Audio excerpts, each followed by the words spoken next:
দুর্যোগেই কিন্তু সুযোগ। দুর্যোগ কখনো চিন্তা করতে নেই, ভগবান তিনি দুর্যোগ দেন, আবার ওর মধ্যে সুযোগও দেন।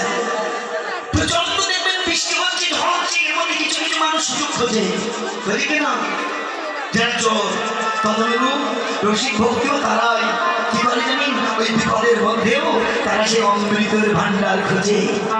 কি অনুভব করতে হবে কথাগুলো? এগুলো খুব তত্ত্বের কথা, এগুলো সবাই অনুভব করতে পারে না। আমরা যাকে অনেক কামনার সামগ্রী বলে গ্রহণ করি, কিন্তু তারা বোঝে না যে এখানেই ধ্বংসের মূল কারণ। কিন্তু একমাত্র তত্ত্বজ্ঞ ব্যক্তি যারা ওই বিপদের মধ্য থেকেই প্রেম ভক্তি লাভ করার আশায় তার চিত্তকে স্থির রেখে কর্ম সাধন করে। কেন জানি? কারণ জানে কামের মধ্যেই প্রেমের প্রকাশ। অনেকে বলে না কাম থাকলে হয় না, ভুল কথা। কাম আছে বলেই তো প্রেমের এত মূল্য আছে। যেখানে কামই নাই সেখানে প্রেমের কোনো মূল্যই নাই। কিংবা ভাবুন তো, যেদিন কাম থাকবে না দেখবেন সেদিন আর ভালোবাসাই থাকবে না। কিন্তু জানেন যারা তত্ত্বজ্ঞ ব্যক্তি তারা জানেন কামের মধ্যেই প্রেমের বসতি। এই জন্য অনেক সাধনার দ্বারা সেই প্রেম ভক্তি লাভ করতে হয়। আস্তে আস্তে মায়েরা আমার দিকে বেরো, কই আমার কোন দিকে লক্ষ্য যাচ্ছে, আপনাদের যাচ্ছে কেন? এই জন্য বলছি কি জানেন, লক্ষ্য স্থির চাল একমাত্র তারাই সেই লক্ষ্যে পৌঁছাতে পারে। লক্ষ্য যার স্থির নয় সে কোনোদিন সে দেশে যেতে পারবে না। অনেকে তত্ত্ব জানে, অনেকে সাধন জানে, অনেকে গুরুচরণ আশ্রয় করেছে, কিন্তু কর্মক্ষেত্রে যে কি করে জানেন, কামনার তাড়নায় নিজের চিত্তকে স্থির রাখতে পারে না। ভাবে কি জানেন, আজ থাক কাল হবে। মশাই এই আজ থাক কাল হবে, এ কাল জীবনেও আর আপনার ভাগ্যে ফিরে আসবে না। এই জন্য যারা তত্ত্বজ্ঞ ব্যক্তি তারা জানে যে কামের মধ্যেই প্রেমের বসতি। যেমন এক বালতি জলে আপনি এক গ্লাস দুধ ঢেলে দিন, একটা রাজহংসকে ছেড়ে দিন, দেখবেন ওখান থেকে অসার বস্তুটাকে ফেলে দিয়ে সার বস্তুটাকে আস্বাদন করে আসবে। রসিকের কাজও তাই।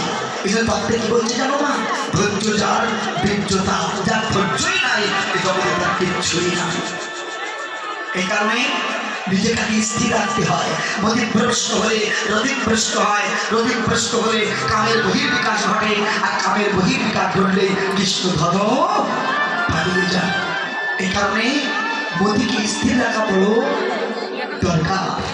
এসব বৈষ্ণবিত কবি কি অপূর্ব পদ লিখেছে দেখুন, আজও কেউ নবদ্বীপ চন্দ্র, আজও দেখলাম নবদ্বীপে পূর্ণ চাঁদে উদয় হয়েছে। কোন নবদ্বীপ গো মা? ওই নবদ্বীপে নয়, এখন একটা নবদ্বীপ আছে যাকে বলছে অপ্রাকৃত নবদ্বীপ ধাম, যাকে বলছে অলৌকিক নবদ্বীপ ধাম, যাকে বলছে অভৌতিক নবদ্বীপ ধাম। সেটা কোথায় গো? যা যে বিশ্ব ব্রহ্মাণ্ডে তা যে নিজ ভাণ্ডে।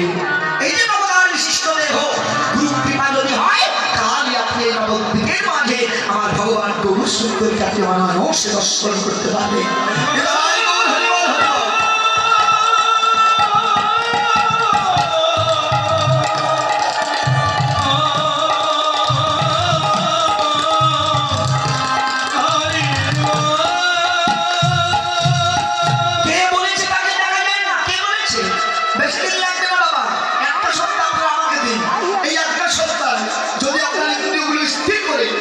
আপনি কর্ম সাধন করতে পারেন, দেখবেন এক সপ্তাহ পরে গুরুর কাছ থেকে নবদরজা বন্ধ করে দিয়ে একটা যোগ আছে।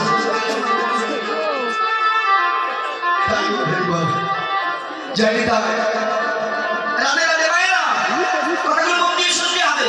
তাই এই এক সপ্তাহ পরে কর্ম সাধনের দ্বারা গুরুর কাছ থেকে নবদরজা বন্ধ করে দিয়ে একটা যোগ আছে, যারা গুরু হয়ে গেছে। এই নবদরজা বন্ধ করে দিয়ে সেই যোগটা যদি করতে পারেন, দেখবেন অকলঙ্ক পূর্ণচন্দ্র আপনার বিগল পাত্রে আপনি অনায়াসে দেখতে পাবেন।